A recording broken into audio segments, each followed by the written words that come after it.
Hello and welcome to Traditional Painting the Digital Way. This is where I use digital painting apps to teach traditional painting techniques. This is part 3 in my series of discussing paintovers. And this just shows my original painting with the deer, and then I took it's digital, painted the Bigfoot and Loch Ness Monster and things like that. And I've just been discussing, is it good to paint over some other artists' painting without their permission, or just something that you found in the thrift store and alter it. And I've said that it bothers me when you do an original. I don't mind if you paint over a print. That doesn't really bother me. But if you paint over someone's original painting, that it's gone, and if the person is dead, you're not going to get any more paintings from them, and so that's kind of it. You've changed it. So that's kind of what I've been discussing in the previous two parts here, and I'm just kind of playing around with the Bigfoot here, and as I said, he's one of my plushies that I found, and bought some overalls for him and a hat, and wanted to put him in a picture. I just thought that would be funny, as long as I didn't paint over the original, so didn't actually destroy the original. See, if I had done this traditionally, it would have changed the original, which, as an artist, if you want to paint over your originals, you can do that, as long as you haven't sold it to somebody else, as the way you want it, the way they wanted it. I can't remember which artist it was. It was one of the famous ones. But they hated to have him over, his clients, because he would start painting on his own paintings after he had sold it to somebody else, which you're not really supposed to do that, because they bought it as is and they wanted it that way. And so they would hate to have him come over, and I cannot remember who it was. It was one of the famous ones.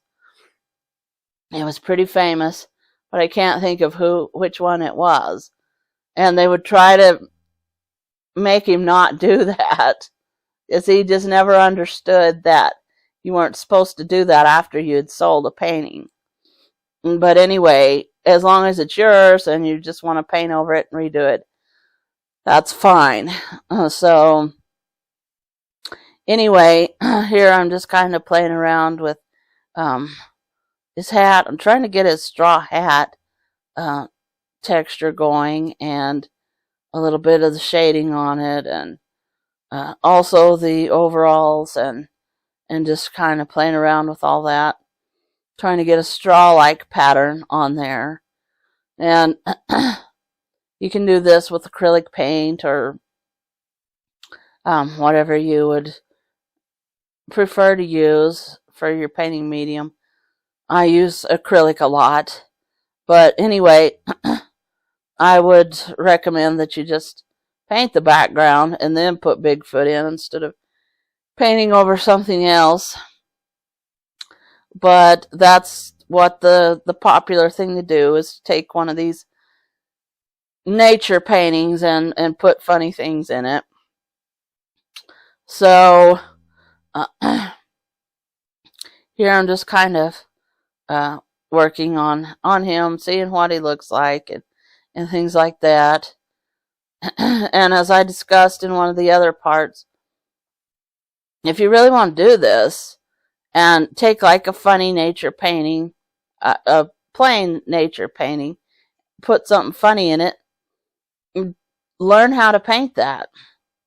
Learn how to be a landscape artist, take a few lessons, do the Bob Ross stuff. You don't even have to do it with oil. I take a lot of Bob Ross inspiration and just use it acrylic instead of oils, because I never could get his oil technique to work for me. So just take a Bob Ross or a Bill Alexander, or Cherry Arnell or something, and just change it change it in what you want. Take one of their lessons and change it and put funny things in it, but learn how to do those landscapes. Learn how to do all the nature techniques, and it'll make you grow as an artist. I know that just doing that real quick for joke and stuff like that on YouTube it's easy, it's funny, but again, it would make you grow as an artist if you would try to do the backgrounds and learn some of these techniques, and then you can make funny paintings all the time with that kind of stuff. You can paint a farmhouse and then paint a robot or something, and just try to learn something new, and that way you're not painting over someone else's artwork. And so I don't know, that's my thoughts on it. And I'm not mad at people that do it, because you bought the painting, you can alter it any way that you want to. I'm just saying, maybe stop and think about it a little. Think about the history of it. Think about that it is someone who may not be alive anymore. And you might be painting over one of the Taos painters, or you might be painting over somebody else, the Hudson River School. You can't, you need to be careful, especially with really old ones. But again, I just kind of think, excuse me, I just kind of think that it's kind of destructive to paint over somebody else's work, unless you're doing a collaboration and you want that. I mean, I would paint somebody a background painting if they want to put a monster in it. That's fine. As a collaboration, I'd kind of like you to ask me to first before you paint over something of mine. I guess you can do it if you've bought it, but again, I would kind of like for you to maybe do a collaboration, or ask, and I'll say, sure, here, let me do you one, a new one, instead of you painting over that one that I worked so hard on to get right. And it just, and then you just kind of mess it up. So, I don't know, but it just seems like it may not be wrong, but it's just kind of disrespectful, perhaps. Or maybe it's not. I don't know. I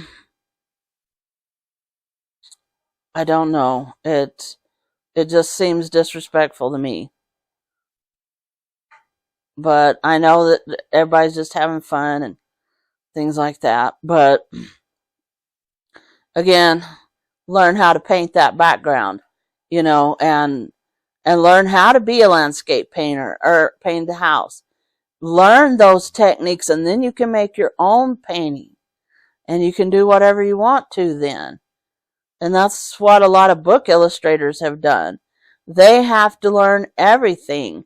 Have to learn houses, cars, people, landscapes, and then they can put in monsters and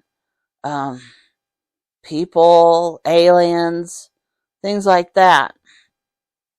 And here I'm putting in the Loch Ness Monster, and that's also a plush that I found on, I think it was either Temu or Amazon. I think this one was actually Amazon, but you probably find it on both. I just liked it. It had a good, it has like a posable neck on it, and it just had a good shape, I thought, to make a Loch Ness. I know it's not supposed to be blue, but it's funny, and I like the idea of it, so I went ahead and got that. I have a few Loch Ness collectibles. I like to collect. I like to collect things like that, cryptids and things like that. I like to collect the plush versions of them, the vinyl versions of them. Just I like the styles. To me, it's an art form to make a good plush animal toy. It takes a lot of work. So I think of those as art forms too. Vinyls and plushies and all kinds of things like that. So this is the end of part 3 in my Paint Over Yes or No series. And I'm going to wrap it up in part 4, finish out the Bigfoot and the Loch Ness, and throw in a flying saucer there just for good measure to be over the top and outrageous. So if you want to go ahead and hit the subscribe button if you want to see more of that. Thanks everybody for watching. Thank you so much for your support. If you have any questions, just leave them in the comments down below, and I will catch you later.